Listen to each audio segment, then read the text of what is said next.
I'm the only one. I'm the only one that's saying that, and you see hundreds of people here saying the very same thing. We're tired of them pushing us around, and we're tired of them poking their guns down our throat, and we're not going to put up with that.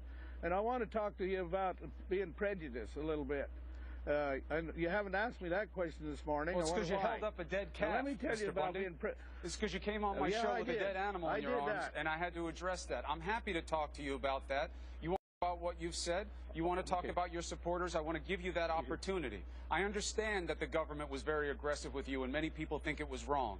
I understand that people are upset with the government. The question is, what is our reaction? Your reaction was to say that you wonder if Negroes weren't better off as slaves. Now, are you a racist? No, I'm not a racist, but I did wonder that. But let me tell you something. You know, I thought about this morning quite a bit. Please. And I thought about what Reverend Martin Luther King said. And that I thought about Rosa Parks and taking her seat at the front of the bus. Now, Reverend Martin Luther King did not want her to take her seat in the front of the bus. That wasn't what he was talking about. He did not say, go to the front of the bus and that's where your seat was.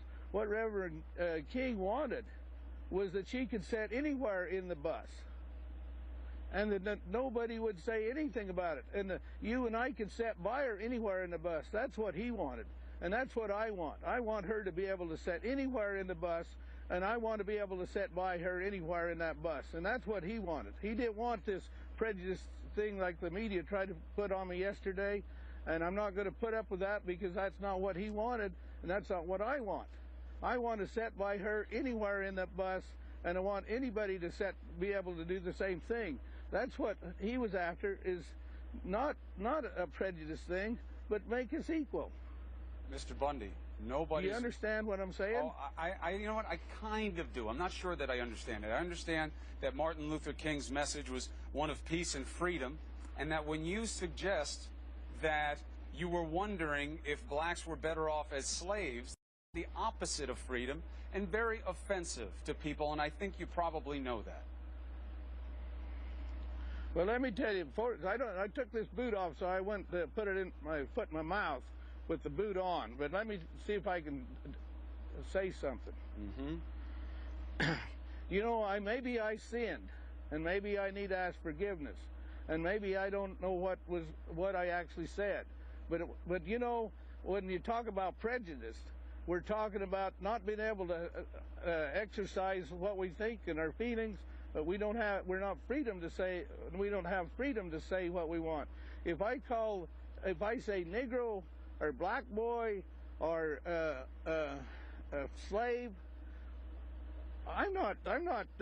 If those people cannot take those kind of words and not be offensive, then Martin Luther King hasn't got his job done yet.